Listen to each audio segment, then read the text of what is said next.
Hello viewers, in this video हम सिर्फ दो रिसेंट वाले अभी हाल वाले अमेंडमेंट्स के बारे में जानने वाले हैं। एक वीडियो मैंने अपलोड कर दिया है जिसमें कि सारे अमेंडमेंट्स जो बहुत ही मोस्ट इम्पॉर्टेंट वाले हैं वो मैंने जस्ट कवर कर लिया है। ये सिर्फ दो अमेंडमेंट पर बेसिकली हम फोकस करने वाले हैं इस वीडियो में। तो पहला है अमेंडमेंट 104th अमेंडमेंट एक्ट 2002, है ना, रिसेंट ईयर का ही है। इसमें क्या किया गया, इसमें ST/SC का जो रिजर्वेशन कहा गया था लोकसभा में, तो ST/SC के लिए जो लोकसभा में रिजर्वेशन था पहले 70 ईयर्स के लिए था और अब 10 ईयर फिर बढ़ा दिया गया है, तो टोटल 80 ईयर के लिए रिजर्वेशन, मतलब अब और 10 ईयर के लिए बढ़ा दिया गया है। तो बेसिकली इस अमेंडमेंट के थ्रू ही बढ़ाया गया, ठीक है। और जो 2 सीट था एंग्लो इंडियंस के लिए, एंग्लो इंडियंस मतलब जो ब्रिटिश कॉलोनियल ब्रिटिश के रूल से जो लोग अभी तक रह रहे हैं, तो उनके पूर्वजों को के रिप्रेजेंटेशन के लिए हमारे गवर्नमेंट ने उनको 2 सीट दिया हुआ था कि आप अपना रिप्रेजेंटेशन कर सकते हो। तो लोकसभा में जो उनका 2 सीट था उसको भी अबॉलिश कर दिया गया। एज़ पर मैंने आपको बताया था पार्लियामेंट के वीडियो में कि टोटल जो लोकसभा का स्ट्रेंथ है वो 552 है। तो अब जो 2 सीट था एंग्लो इंडियंस को वो रिमूव कर दिया गया, तो अब 550 हो गया, ठीक है। नाउ 106 अमेंडमेंट एक्ट में ये 2023 को करा जाता है 106 अमेंडमेंट एक्ट, और इसमें वुमेन के लिए सीट रिजर्व करे जाते हैं। तो वुमेन रिजर्वेशन बिल से इंट्रोड्यूस करा जाता है के नाम से, और इसमें 33% सीट रिजर्व करी जाती है वुमेन के लिए। आर्टिकल 332A में जस्ट इसे ऐड करा जाता है।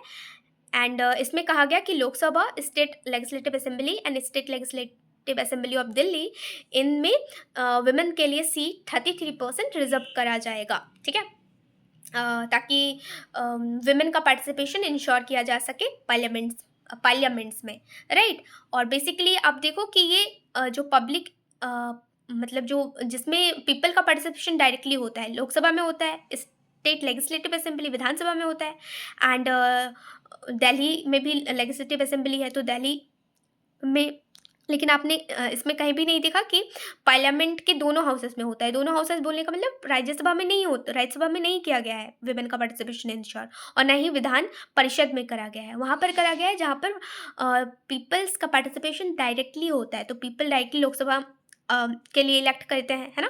तो जहाँ भी पीपल का पार्टिसिपेशन डायरेक्टली होता है वहाँ पर वुमेन पार्टिसिपेशन को इंश्योर किया गया है 33%। सो ये लेटेस्ट 2023 का अमेंडमेंट है 106 अमेंडमेंट एक्ट, एंड 104 हमने देख ही लिया। So this 2 are the most recent amendments. So hope so कि आपको समझ में आया होगा। And amendments are the most important for Indian polity के जस्ट पार्ट में, बहुत ज़्यादा वेटेज, एंड एग्जाम में क्वेश्चंस भी यहाँ से बहुत सारे कवर करे जाते हैं। सो होप सो आप अपने कॉन्सेप्ट को क्लियर करो, एंड किस अमेंडमेंट में क्या है, ये जस्ट फैक्चुअल चीज़ें हैं, आपको याद करनी पड़ेंगी। जितने टाइम्स आप पढ़ोगे, जितने टाइम्स करोगे रिवाइज, उतने अच्छे से आपके दिमाग में बैठ जाएंगी। वरना मेरे को भी बहुत बार कन्फ्यूज़न होता है इवन कि कौन से डेट कहाँ पर है। कभी कभी तो मैं स्केड्यूल का नंबर भूल जाती हूँ।